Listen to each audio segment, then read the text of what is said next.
This Saturday's Gold Cup is not just about horses and hats, at least for our next guest. Becky Lee is founder of Becky's Fund, and she's here with us now. Good morning, Becky. A pleasure to have you here with us. So this is the third annual Becky's Fund, and your theme is?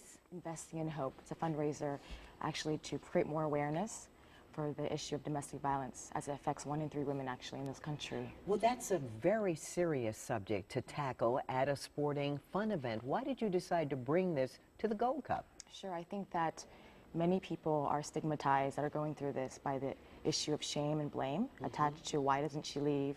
And I think that a lot of people don't come forward because of that. I've been working on this issue for about 11 years, first as an advocate, then as a lawyer, and then in 2006 I was approached by a reality show, Survivor, to try out for the show. And I thought, what a great way to use media coverage to, that whole venue to be able to talk about this issue that so many people are hiding, and silently about it. And so I really wanted to use that opportunity, that platform to talk about this issue openly.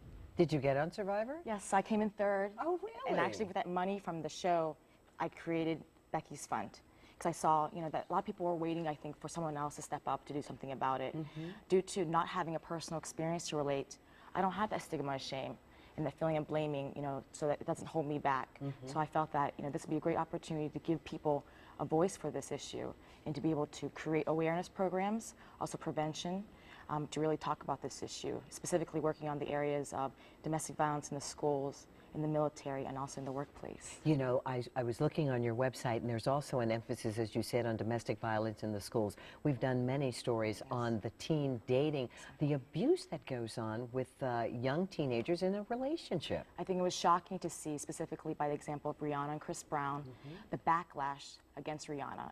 Even Trump had an opinion on this, and to see community leaders not supporting the victims that are going through this, but sort of saying they should do this or they should do that. I think that there's a lot of lack of information on this issue, it just seen by that incident, and that we could actually provide these programs at an earlier age in the college environment, also in the middle school and high school. So I'm really trying to push for more domestic violence prevention programs at an earlier age, because we see that 1 in 3 teenagers, they see this and they're actually feeling this, but at the same time, because this violence is happening all the time, it's normalized behavior. And so I think that this example showed us there needs to be more prevention being worked on on this issue, both from top, to the grassroots level. And I think Vice President Biden, he created the Violence Against Women Act. And so it's amazing to finally see people, openly talking about this issue at the policy level and saying this is an issue that actually affects all of us. So we did have another victim of violence, and she was telling us, in her case, it was over 4 generations. She could look back, a grandmother, her mother, herself, and then her daughter. And when she decided to make the move to take action was when she saw her daughter being abused. And if you don't stop that pattern, it could go on like that for generations, because women or men who are involved in these abusive relationships maybe don't understand, I don't have to take this, I don't deserve this. Exactly, and I think that the more we talk about it openly, the more we read about it. I write on the Huffington Post. I try to blog as often as possible. I also have my interns, my volunteer, people that work with me. Let's talk about this, not just when a tragedy happens. Let's not be reactive. Let's be proactive. Let's talk about beforehand. So an event like Gold Cup, where if I had a sign that said DV 101, Domestic Violence 101, who would come to that?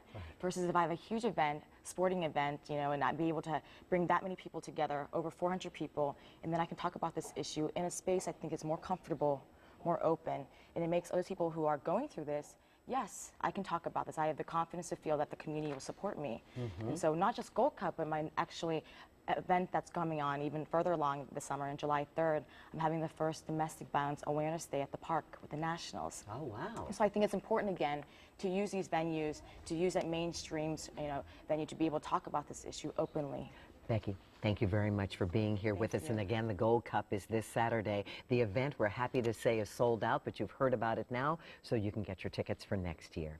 Let's go to Angie now for an update, and Angie will be at that tent on Saturday. I will, and I will be blogging about it, so you're going to get all the details, the scoop, right there on OMG at WUSA9.com. Hey, let's talk about your trains.